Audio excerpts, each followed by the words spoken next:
As Trump works to shape the federal government to his own liking these past few weeks, he can't help but make occasional jabs and threats towards California. I guess it makes sense because this state is a stronghold for policies deemed progressive, such as maintaining abortion access, reducing climate emissions, and protecting rights of the LGBTQIA community members. Trump tried to hinder California's influence and abilities during his first term, but the state managed to block pretty much everything he threw at us. Unfortunately, for the fifth largest economy in the world and my home state, this time the Trump administration is more organized. So let's take a look at how Trump is hurting or threatening to hurt California's climate progress and see what the state is doing to combat these efforts.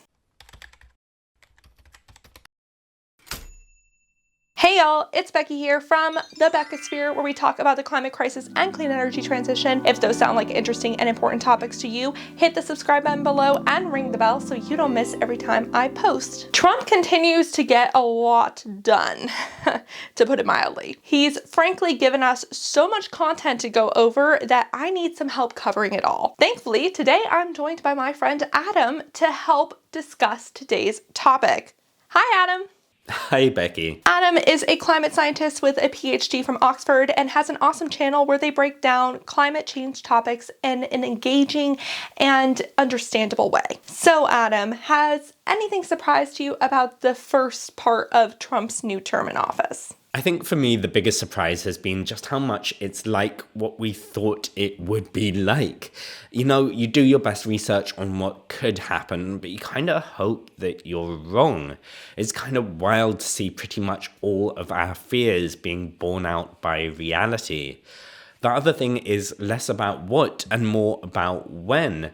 Everything's just happened so much faster than I thought would even be possible. And that seems to be deliberate, to inspire shock and awe, and so to paralyze action. Yeah, I think you and Dr. Ella Gilbert, another amazing climate YouTuber everyone should subscribe to, by the way, summed up pretty nicely how Trump's second term would go. And yeah, it's going that way. I'll leave a link to that video below. One of the elements that we saw in the first Trump term was his continuous spread of misinformation about environmental topics, which is something we saw again before he even took office when Los Angeles burst into flames in January. To be clear, there were a whole lot of reasons why Southern California got scorched. The state's ecology developed around fire, and when colonists arrived in the states, they imposed fire suppression policies for the sake of continuous development. This, of course, entirely ignored forest management practices like controlled burns that indigenous people have employed to promote a healthy ecosystem for centuries. And while the Forest Service now understands the importance of clearing brush, decades of overgrowth combined with a warmer, drier, and windier climate and people living in fire-prone areas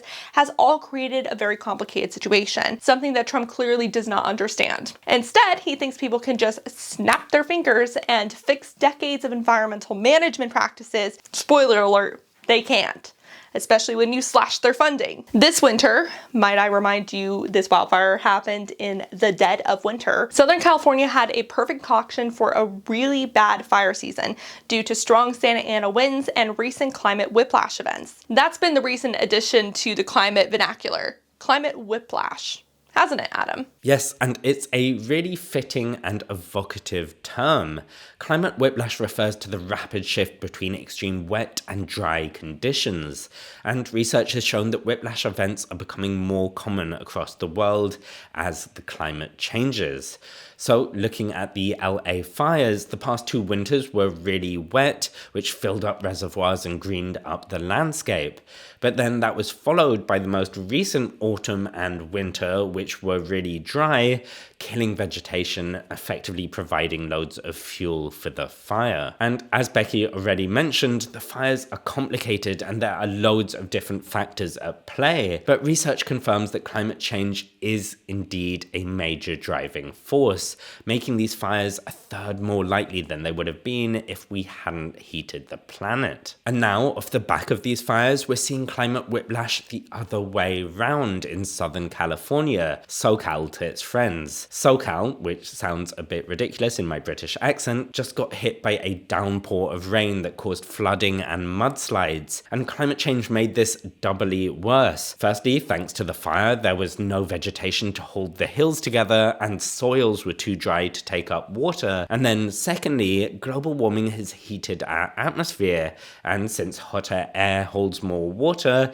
when it rains, it pours, creating downpours that overwhelm infrastructure. Yeah, our infrastructure is not designed to handle so much rain at once because we're not used to having to deal with that issue very often. And no infrastructure in the world would have prepared for the wildfire sizes that they saw down south. That's another piece of misinformation Trump spread during the season, which was that California was refusing to divert water because we're trying to protect the endangered Delta smelt. The last rainy season was actually really good. So our SoCal reservoirs were full, but no state's firefighting capabilities could have handled the speed to which that fire spread. Ignoring the reality of the situation, Trump still ordered California to release 2 billion gallons of Central Valley Reservoir water to flow downstream after the fires had already been contained. If you haven't noticed, California is very long. You are not going to enjoy San Francisco and Disneyland on the same day trip. There was no way for that Central Valley water to get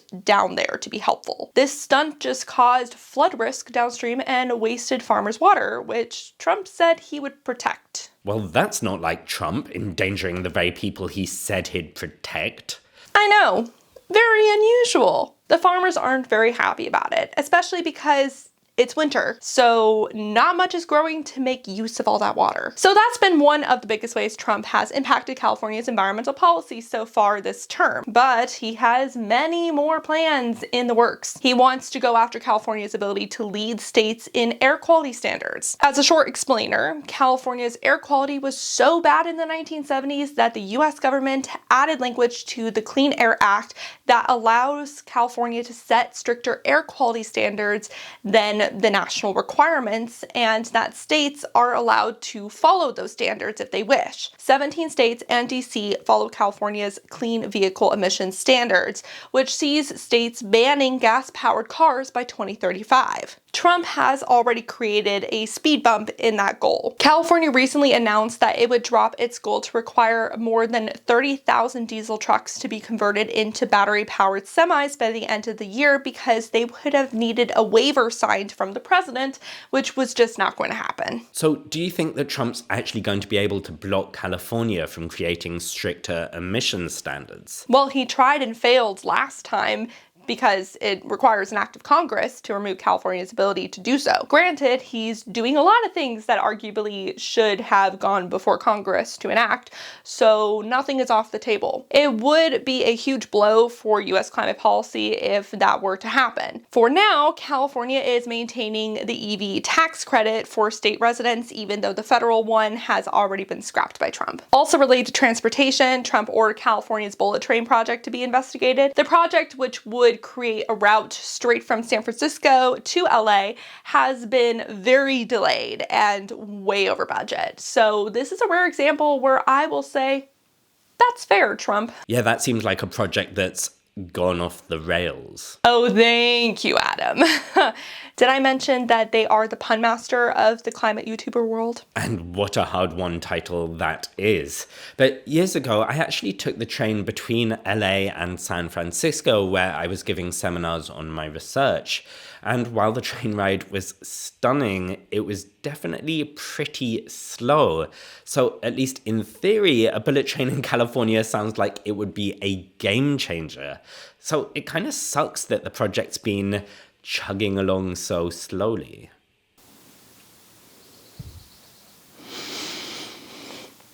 Right, especially since California put some of its cap and trade earnings into the project in hopes that it would reduce transportation emissions. Fun fact, California was the first state to implement a cap and trade market, which is when the state gives a certain amount of emissions credits to facilities that they can either use up or trade with other facilities for a price. The price of credits and the number of credits is slowly whittled down until the facilities emit next to nothing, at least least that's the theory. California implemented their cap and trade program back in 2012, and since then, 13 other states have instituted their own programs. 10 East Coast states actually formed a group called the Regional Greenhouse Gas Initiative, or RGGI, so they can trade credits with each other. Pennsylvania is currently considering either joining RGGI or creating its own cap and trade plan. This is all pretty solid, tried and tested climate policy.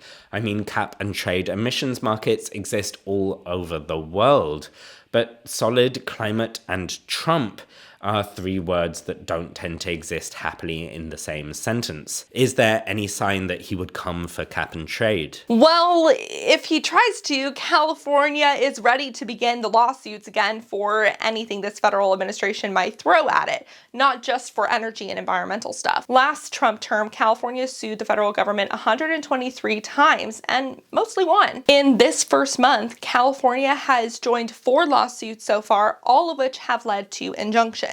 If you want to keep track of all the groups suing the Trump administration, the New York Times has you covered. While we are getting a fire hose of news from the Trump administration, we're also getting a barrage of counter actions from different organizations inside and out of the administration. For sure, federal employees, nonprofits, businesses, countries, everyone's been preparing for another Trump term and are now finding ways to continue climate work even when it feels like swimming upstream. That sounds like a whole other video to do, right, Adam? And what do you know? Becky and I have already gone and made it. Click the link to check that out on my channel. But don't forget my cat palette cleanser with Rue at the end of each of my videos. It's now time for a fun fact about Rue.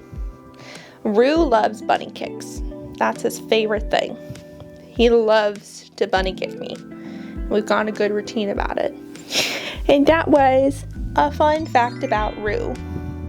He also likes to be held like this. Until next time, remember to talk about the climate crisis every single day and to support your local news and environmental organizations. Thank you to the people on Patreon who help support me and my fur baby Rue. A special shout out to the climate confident and courageous David H., Paul B., Phil Plasma, Dan Morton, Specker, Breezy, Deanne, Kevin Morton, SKP Joe's Coursegold, and Gary Stark. I greatly appreciate your support of $5 or more. If you would like to support the work I do, please check out the Patreon and buy me a coffee, links in the description below for reoccurring or one-time payments. Bye. Bye for now.